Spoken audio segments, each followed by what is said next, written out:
Ladies and gentlemen, please welcome Justin Worland, correspondent, Time Magazine; Eric Soubeiran, Managing Director, Climate and Nature Fund at Unilever, PLC; Kathleen McLaughlin, Executive Vice President and Chief Sustainability Officer, Walmart, and President, Walmart Foundation; and M. Sanjayan, Conservation International.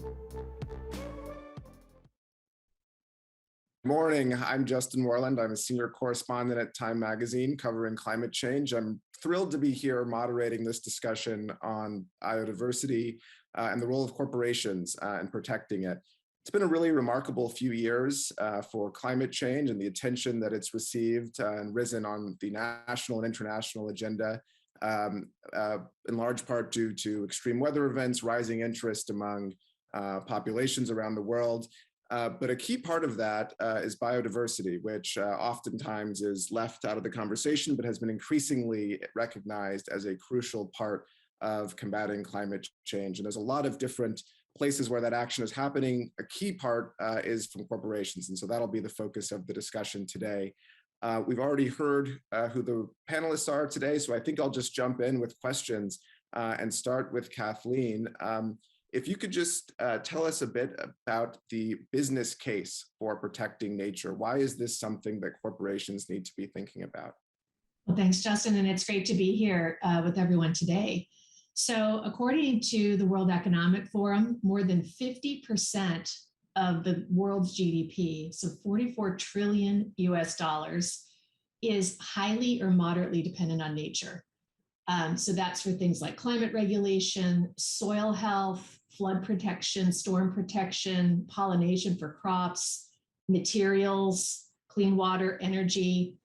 So nature is truly essential for life on the planet, let alone communities and business. And many products that we sell at Walmart, from bananas to bed sheets to even shampoo, come from nature or rely on ingredients that come from nature. And we know, and I'm sure we'll hear more about this from Sanjayan, that nature is at a point of crisis. So while the world has quite rightly been very focused on climate change and the need for climate action, we live on one planet with interconnected systems, and nature is also at a point of crisis. We see that in the degradation of critical landscapes, in the loss of biodiversity, plants and animal populations. More than 60% have been lost since 1970 on the planet. And acceleration of climate change, because these things are interconnected. And so without taking action, we can expect serious consequences for everyone on the planet. And the question really is for all of us, how do we sustain food, shelter, other things that people need across the world while staying within the planetary boundaries? And that's really the question. So for business, for Walmart, as an example, nature is one of our priority environmental, social, and governance issues for our business. And it's why we set a goal to protect, conserve, restore, better manage 50 million acres of land, 1 million square miles of ocean by 2030. And maybe I'll talk a bit more about that in a minute, but it's highly relevant for business. Well, Eric, do you perhaps have perspective on that same question from a Unilever perspective? Yeah, and I think thank you very much for the invitation, and Kathleen for I would say drawing really this picture. We are nature. We are all nature.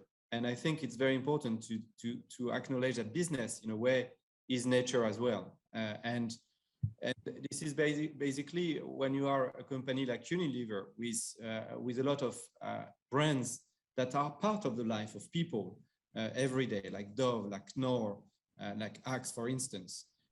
You have something to say to the world by how do you want to live with what type of brands, and how these brands are impacting basically your way of life, and your way of life is part of nature.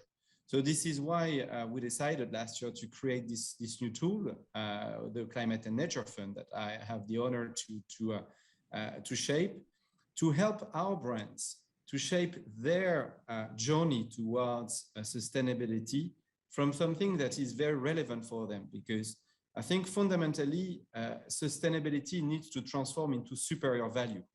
And this shift from sustainability to superior value needs to be perceived by consumer if you want to make sure that business, because that's your question, Justin, can really create the value added necessary to finance the transition that we are needing. So there is a mechanism to be invented behind, and this is really what we're trying to crack with this Climate and Nature Fund. So to give you a very concrete example, for instance, Kathleen really eloquently mentioned about the loss of biodiversity, for instance. If you take a brand like Knorr, which is one of the largest food brands in the world, we have launched the Future 50 food programs, where we're trying to create, a framework where we put biodiversity in our product. And why? Because biodiversity needs to be perceived by consumers as something that is more. It's not less biodiversity that we need, it's more. It's more experience, more taste, more texture. And this is fundamentally something that can create superior value, and therefore, this is business friendly. So we have, I think, to imagine this type of shift to create the trend that you are describing. Interesting. Well, Sanjayan, I want to finish with you in these opening round of questions and just ask, here we've heard a bit about the business case. Give us the science here. How urgent is it? Contextualize what we've just heard would be great. Yeah, sure, Justin, and thanks for having me here. And great to see Kathleen and Eric here as well. And I totally agree with what the other two panelists have said here. So let me just frame this in a slightly different way. I think if you were a company, 10 years ago, 15 years ago, when you think about where your stuff comes from, the raw ingredients, the materials that go into whatever you sell, you're probably looking at price. I'm sure you were. You're probably looking at the security of a supply chain, making sure that it's going to be there. And you're probably looking at quality, maybe in that order. Today, any company who's hoping to work on a global scale, frankly, even in a regional scale, has to also think about impact, where it actually comes from, the place. It has to look at climate threats. It has to look at biodiversity risk. And if you don't, your supply chain is genuinely at risk, either because of collapse within that ecosystem or because of consumer pressure or regulatory pressures that will eventually catch up with you. So you got to lead, or otherwise you're going to end up having to follow. Now, from a science perspective, I'll make it really simple. So the IPCC report that came out recently, just a few weeks ago, was a shocker. In as stark terms as possible, scientists took away the guards of probability and possibility and just basically said it, right? The path we're on is a path to doom. And that there's only a narrow window now, a very narrow window for us to escape some of the irreversible and drastic consequences of catastrophic climate change. The entire report, which I'm not sure it really got picked up, that entire report is predicated on a gigantic assumption. You know what that assumption is? The assumption is all of nature, everything you see outside your window or in the park, or all of nature is going to stay exactly the same as it is today. That's the assumption. That's the building block. And we know that is not true. We know as we speak, forests are burning, land's getting converted, trees are getting felled, coral reefs are going to getting destroyed, right? So for me, the mission becomes very, very clear. Every company has its eye on climate. If you're going to have any chance of getting to where we need to get to, you got to start at the bottom line of making sure you're not harming nature, and frankly, you're restoring it at a pretty fast clip. Right. Well, it's very, very helpful in understanding the broader context here. I think it would be great to just hear both from Kathleen and Eric a few examples of the kind of work you're doing. I mean, you both alluded to that, in your first question, but just to hear, I think for the audience, that would be very helpful. So maybe Kathleen, if you just want to tell us a little bit about what Walmart is doing in this. Yeah. So, as we've heard from Sanjayan and Eric and I have commented on as well, our natural systems are changing and it's not in the right direction. So we believe that business needs to go beyond compliance or sustainability, even as it's practiced today. and shift our orientation to be more what we call regenerative. And that's a word that people are starting to use quite a bit and so on. What does it mean for us? For us, it means working to become a regenerative company. We don't think we're there yet by any stretch, but that's the direction of travel. And it means working to restore, renew, replenish, not only nature, but also people through business. And so for Walmart, the ambition is pretty wide in terms of things like workforce development, racial equity, digital citizenship, and so on. But as I said earlier, nature is a key piece of our aspiration. And so what we've been doing is a few things. One is working on emissions reduction. We were one of the first retailers to set a science-based target for emissions reduction. We continue to progress toward that. We've set 2040 as the date to hit zero emissions in our operations. And we're working with over 3,000 suppliers now in supply chains as part of our science-based target to get to a gigaton of emissions avoidance by 2030. It's a project we call Project Gigaton. And that includes nature action. So that climate ambition is actually very important for nature. There's a lot of synergy there. Second, we've been working for about 15 years now trying to get to zero waste, which we're reframing as moving towards circularity. Again, this notion of regeneration. So not just do no harm, but can we go beyond to have more of a circular economy in terms of how we use and reuse and repurpose materials, whether they're technical materials or food or what have you, to keep things in circulation and draw down the impact on the planet, but regenerate as well. And then third, as I mentioned briefly before, and I'll focus here for a minute, our nature-specific targets are to help conserve, restore, or better manage 50 million acres of land and 1 million square miles of ocean. Now, how do we come up with that number? Well, we actually worked with Sanjayan's team at CI to take our assortment globally. So all of the things that Walmart customers are consuming that go back to nature, we took primary commodities and mapped it back to the acreage and the square miles of ocean that's required to produce the produce and the tuna and the row crops and the beef and all of these things, and said, okay, so that's about 50 million acres of land and 1 million square miles of ocean.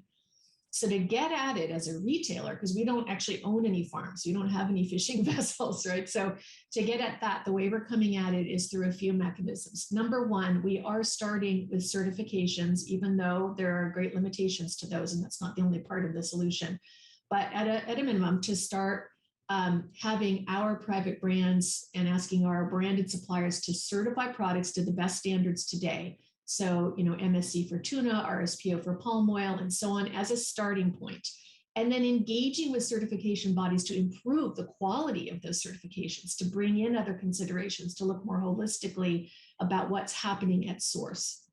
Second, then, partnering with folks like CI, other NGOs like World Wildlife Fund, Nature Conservancy, and so on place-based projects. So projects in ecosystems at the intersection of critical commodities and ecosystems to not only improve the management of the lands that are in production, but broaden the aperture and work on related initiatives in the same ecosystems for restoration of degraded lands, conservation of existing virgin land, and so on. And so there are a number of those that we are engaged in, and perhaps Eric and Sanjayan will touch on some of those that they're also working on. And then finally, investing in enablers. So things like technology for traceability and transparency in seafood, or for land to actually measure what's happening, at scale in row crop lands and so on. Investing in enabling policies to have nature be higher on the agenda for countries. And, we know there's a COP coming up for nature, and that's an example of the kind of action that the world needs to see. And then enabling in other projects that help with farmer livelihoods and practices, the research into the science-based targets for nature, the development of those, and so on. So we are bringing the assets of business and our product specifications, supplier engagement, our philanthropy to bear in a pretty holistic way to really accelerate progress on nature for consumer goods and retail in general. We'd like to see the entire industry transform to change our approaches so that they're truly regenerative and it's hardwired into every aspect of our business. Great. Eric, do you want to pick up there? Yeah, thank you. I think what Kathleen is describing is really eloquent, I would say, and it shows the interrelation and the complexity of the topics we have to manage, but also the need for collaboration, as she mentioned. So I'd like to bring maybe a slightly different angle, which is I think there is, and Kathleen mentioned that as well, a need to rethink the portfolio of product and the way products are designed. I think this is also very important. And this is why, for instance, if you take Unilever, we are diversifying, for instance, the type of protein we are using in our food business, with brands like Vegetarian Butcher, for instance. This is very important because we need to bring more diversity. In biodiversity, there is diversity. And this is very, very key. And again, it can be very positive because that brings more experience. Then there is another element. If you take some of our home care brands, like Omo or Skip, for instance, that we're going to move from petrochemical to natural formula, and that's also a very big thing. And there is the whole area of restoration, because I think it's also very important what Sanjay said, which is it's not only about stopping, I would say, maintaining the current systems, it's also restoring it, because unfortunately, we passed the red line where we cannot only wait and freeze what is existing, we need to restore it. And that's where the regenerative agriculture strategy also that we announced this year is absolutely central to our way of operating with, of course, the way we want to impact our value chain, the way we want to impact into the restoration area in forest. We have common project, for instance, in Malaysia or Indonesia with CI and with Walmart also. So we work together on landscape project, which is making all the environment working together with a goal. I think that's also very important.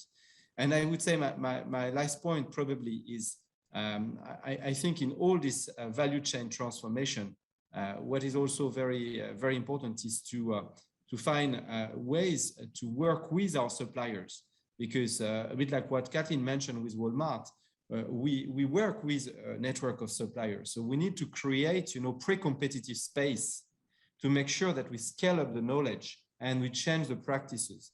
And this is a different way of doing business as well.